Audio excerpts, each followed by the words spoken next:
પંચમહાલ જિલ્લામાં મેઘરાજાએ લાંબો વિરામ લેતા જગતનું તાત ચિંતિત બન્યો છે। મોંઘાદાટ ખાતર અને બિયારણ લાવી વાવેતર કરાયેલો ઊભો પાક સુકાઈને નિષ્ફળ જવાના આરે આવી ગયો છે। જે ખેડૂતો પાસે સિંચાઈ સુવિધા ઉપલબ્ધ છે તેઓ હાલ મોંઘું ડીઝલ લાવીને પાકને બચાવવા મથામણ કરી રહ્યા છે। ગત વર્ષની સરખામણી ઓગસ્ટ માસમાં હજી માંડ 1% પણ વરસાદ વરસ્યો નથી। ખેડૂતોએ મકાઈ, તુવેર અને ડાંગર સહિતના પાકનું વાવેતર કર્યું છે। સતત વરસાદના કારણે કેટલાક ખેડૂતો વાવેતર કરી શક્યા નહોતા, જેથી ખેતરો હજી પણ એમ જ ખાલી પડ્યા છે। મોડે મેઘરાજાએ વિરામ લેતા ખેડૂતોએ મકાઈનું વાવેતર કરવા ઉપરાંત ક્યારડામાં ડાંગરની રોપણી કરી છે, પરંતુ હાલ વરસાદ ખેંચાતા મકાઈ અને ડાંગરમાં જીવાતનો ઉપદ્રવ શરૂ થયો છે, જેથી ખેડૂતોની હાલત કફોડી બની છે। ચોમાસું સારું બેઠેલું, વરસાદ સારો થયેલો, ફરી પછી અમને આશા કે ચોમાસું સારું જશે। પછી થોડી ઘણું વાવેતર કરી દીધું, બિયારણ લાવ્યા, ખાતર લાવ્યા, એ રીતે તો ફરી પછી હવે ઉગમો સારો થયો, ફરી પછી હવે અંદર જીવાત પડી ગઈ, પાક ફૂંકાવા લાગ્યો છે। ફરી હવે શું કરવાનું, 15 દાડાથી દેખાય છે વરસાદ, ખેતી ફૂંકાવા લાગી છે। 3 થી 4 વીઘામાં મકાઈ કરી, 3 થી 4 વીઘામાં ડાંગર કરી, બીજી બંટી બાવટો કર્યો, તુવેર બી કરી। અને અત્યારે વરસાદ પહેલો સારો થયો હતો, પણ અત્યારે વરસાદ 4-5 દિવસમાં ના પડે તો બધી ખેતી નિષ્ફળ જાય એવી છે અને અમારે બહાર મજૂરી કરવા જવું પડશે। ચોમાસામાં જે વાવેતર થતા જે પાકો છે તેમાં સારી આવક મળવાની પણ એક આશા બંધાઈ હતી, પરંતુ મેઘરાજાએ પ્રારંભિક તબક્કામાં ધડબડાટી બોલાવ્યા બાદ વિરામ લેતા હાલ ખેડૂતોની હાલત કફોડી બની છે। હું આપને સીધા દ્રશ્યો બતાવીશ, આપ દ્રશ્યોમાં જોઈ શકો છો। પંચમહાલ જિલ્લાની વાત કરવામાં આવે તો પંચમહાલ જિલ્લાના પૂર્વ વિસ્તારમાં કોઈ પણ પ્રકારની સિંચાઈની સુવિધા નહીં હોવાથી ખેડૂતો માત્ર ને માત્ર ચોમાસાની ખેતી આધારિત જીવન નિર્વાહ કરતા હોય છે। અન્ય ઋતુઓમાં ખેડૂતો બહાર રોજગારી માટે જતા હોય છે। આ વર્ષની વાત કરવામાં આવે તો પંચમહાલ જિલ્લામાં 1.5 લાખ હેક્ટર જમીનમાં ખેતી કરવામાં આવી છે, જે પૈકી મહત્વના જે પાકો છે તે પાકોમાં મકાઈ અને ડાંગરના પાકનો સમાવેશ થતો હોય છે। ખેડૂતો હાલ નિરાશ વધને મીટ માંડીને બેઠા છે કે વહેલી તકે મેઘરાજા પધરામણી કરે અને તે પોતાનો મહામૂલો પાક છે તે હાલ નિષ્ફળ જવાને આરે છે તે બચી શકે, પરંતુ મેઘરાજા આવવાના કોઈ અંધાણ હાલ જોવા મળતા નથી, જેથી ખેડૂતો ખૂબ જ ચિંતિત જોવા મળી રહ્યા છે। સુરેન્દ્રનગરમાં વઢવાણના ડાંગસિયાવાડ સહિત આસપાસના રહેણાંક વિસ્તારોમાં છેલ્લા 15 દિવસ કરતાં પણ વધુ સમયથી પીવાનું પાણી ન મળતા રોષ વ્યાપ્યો છે। ધરમ તળાવ ખાતે આવેલ પાણીની ટાંકીએ મહિલાઓએ ઉગ્ર રજૂઆત કરી। અનેક વખત રજૂઆત કરવા છતાં પીવાના પાણીની સમસ્યાનો ઉકેલ ન આવતા સ્થાનિકોને ભારે હાલાકીનો સામનો કરવો પડી રહ્યો છે। આગામી દિવસોમાં સમસ્યાનો યોગ્ય ઉકેલ ન આવે તો રસ્તા રોકો સહિત ઉગ્ર આંદોલનની ચીમકી પણ ઉચ્ચારવામાં આવી છે। અમે વારે વારે પાણીની રાડ કરી, અમે પાણી આવતું નથી, 9 વાળાથી તો ઠામ કોઈ ના આવતું, અને હોલંકી સાહેબને ફોન કરી, ઓલા સાહેબને ફોન કરી, બધા એમ કે હમણાં અડધી કલાકમાં પાણી ખોલશું, પછી પાણી આવતું જ નથી। અમને પાણીના પીવાનું પાણી બાઈક આવી ગઈ, કેમ બાર આવી ગઈ પાણી પીવાના। આ કયા વિસ્તારનો પ્રશ્ન છે તમારે? શ્રીજીનગર વાયર કૃષ્ણનગર સોસાયટી કહેવાય તમારી। પંચમહાલ જિલ્લાના ગોધરા તાલુકાના બાંધેલી સાપા નાની સિંચાઈ તળાવમાં પાનમ ઉદ્વહન યોજના હેઠળ પાઇપલાઇન વડે પાણી ઠાલવવામાં આવે છે। ભૂગર્ભ જળસ્તર ઊંચું લાવવા માટે પાઇપ વડે તળાવમાં પાણી ભરે અને બીજી તરફ બીજા વિભાગની નિષ્કાળજીના કારણે એ જ પાણી નિરર્થક વહીને કોતરમાં જાય છે। એવું અમે એટલા માટે કહી રહ્યા છીએ કારણ કે અગાઉ બનાવવામાં આવેલી કેનાલ જર્જરિત બન્યા બાદ મસ્ત મોટા ગાબડા પડી ગયા છે। કેટલાક સમયથી તળાવના ગેટમાંથી હજારો લીટર પાણી વહી જાય છે।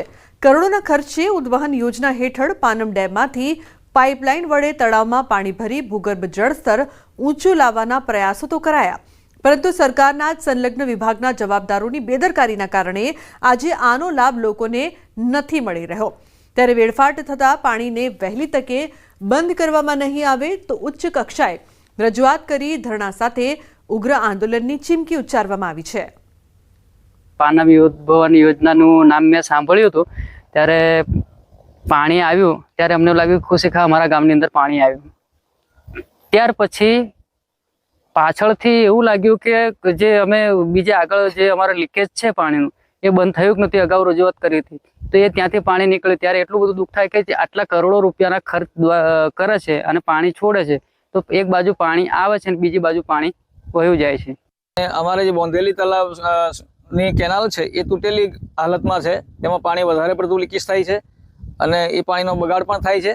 એ બગાડ અટકે અને તળાવમાં પાણી સારી રીતે સંગ્રહ થઈ શકે એવી અમારી અભિલાષા છે. ફૂટ્યો ફાટ્યાનો વ્યવહાર તો છે જ, કોઈને લીગલી પાણી મળેલ નથી. એટલે પાણી હાલને તબકે જે વહી રહ્યું છે એ તલાવનું જ વહી રહ્યું છે, અંદર જે સંગ્રહ થાય છે તે જ વહી રહ્યું છે.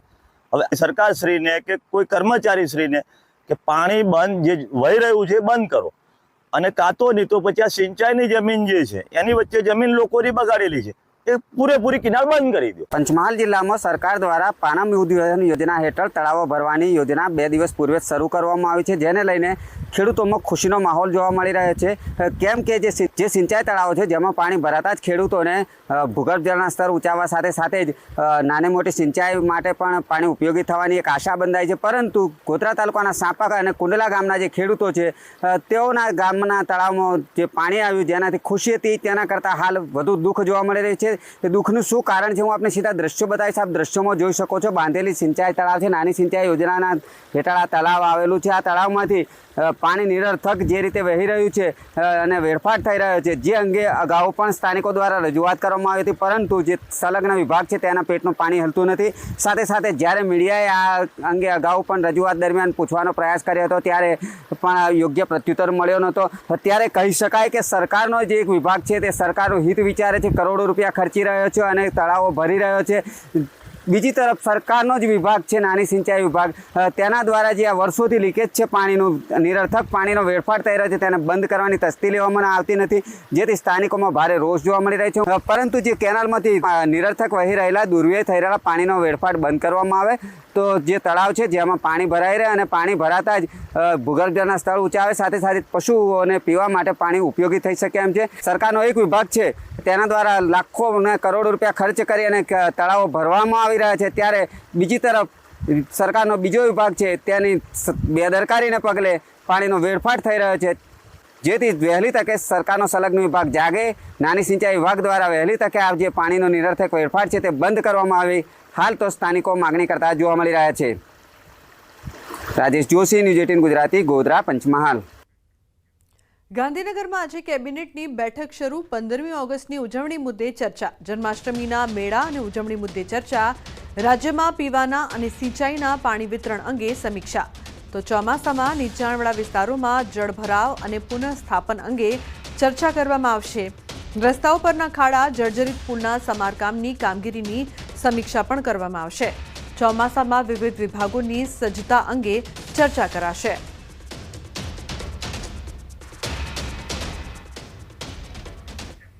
અમદાવાદના એલિસ બ્રિજ વિસ્તારમાં આવેલ ઓરિએન્ટેડ ક્લબમાં થયેલ મારામારી મામલે પોલીસે 2 મહિલા સહિત 4ની ધરપકડ કરી છે. થોડા દિવસ અગાઉ મોડી રાત્રે ઓરિએન્ટેડ ક્લબમાં 2 પક્ષો વચ્ચે મારામારીનો બનાવ બન્યો હતો. ઘટનાના વિડીયો અને સીસીટીવી ફૂટેજ પણ વાયરલ થયા હતા, જેના આધારે પોલીસે બંને પક્ષની ફરિયાદ નોંધીને વધુ તપાસ શરૂ કરી હતી. પોલીસે આ મામલે કાર્યવાહી કરતા 4 આરોપીઓની ધરપકડ કરી છે. ભદ્રેશ શાહ અને તેના પુત્ર ભૌમિલ શાહની પોલીસે ધરપકડ કરી છે અને રિમાન્ડ મેળવીને વધુ તપાસ શરૂ કરી છે.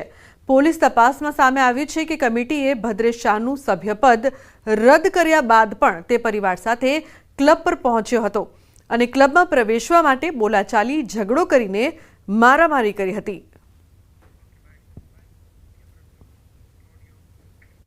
બનાવ બન્યો એ દિવસે આખો પરિવાર અંદર એન્ટર થયો, એણે નોટિસ વાંચે છે, ફોટો પાડે છે, બેસે છે.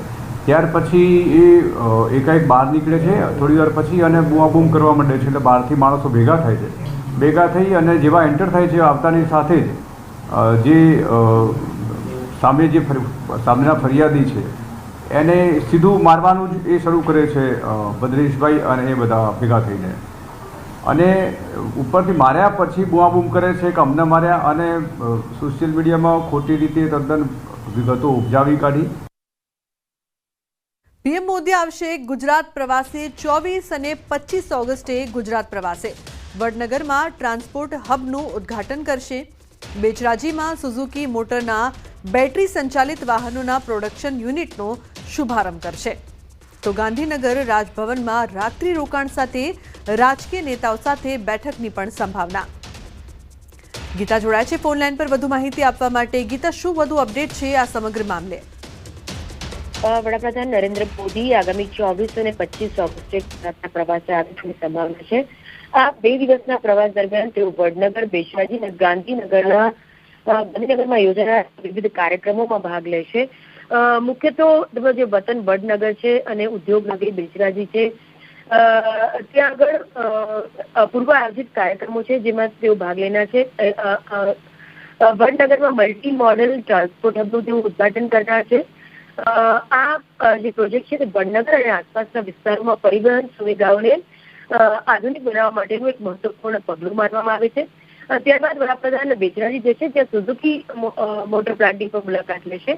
અહીંયા તેઓ કંપનીના નવા બેટરી સંચાલિત વાહનોના પ્રોડક્શન યુનિટનું ઉદઘાટન કરશે અને આ પ્રોજેક્ટ ઇલેક્ટ્રિક વાહન ક્ષેત્રમાં ગુજરાતને વધુ મજબૂત સ્થાન આપે તેવી સંભાવના છે અને સ્થાનિક રોજગારી તકોમાં પણ વધારો કરે તેવી સંભાવના છે. સૂત્રોનું માને તો આ કાર્યક્રમોમાં કંપનીના ઉચ્ચ અધિકારીઓ, રાજ્ય સરકારના મંત્રીઓ અને અન્ય આમંત્રિત મહાનુભાવો હાજર રહેશે. પ્રવાસના બીજા દિવસે એટલે કે 25 ઓગસ્ટે વડાપ્રધાન ગાંધીનગર પહોંચશે અને રાજભવનમાં રાત્રિ રોકાણ કરશે અને અહીંયા તેઓ ભાજપના વરિષ્ઠ નેતાઓ સાથે બેઠક પણ કરી શકે છે. આ બેઠકમાં આગામી વર્ષે યોજાઈ રહેલી જે સ્થાનિક સ્વરાજની ચૂંટણીઓ છે તેને લઈને પણ તેઓ વ્યૂહરચના અને તૈયારી પર ચર્ચા કરે તેવી સંભાવના છે. અને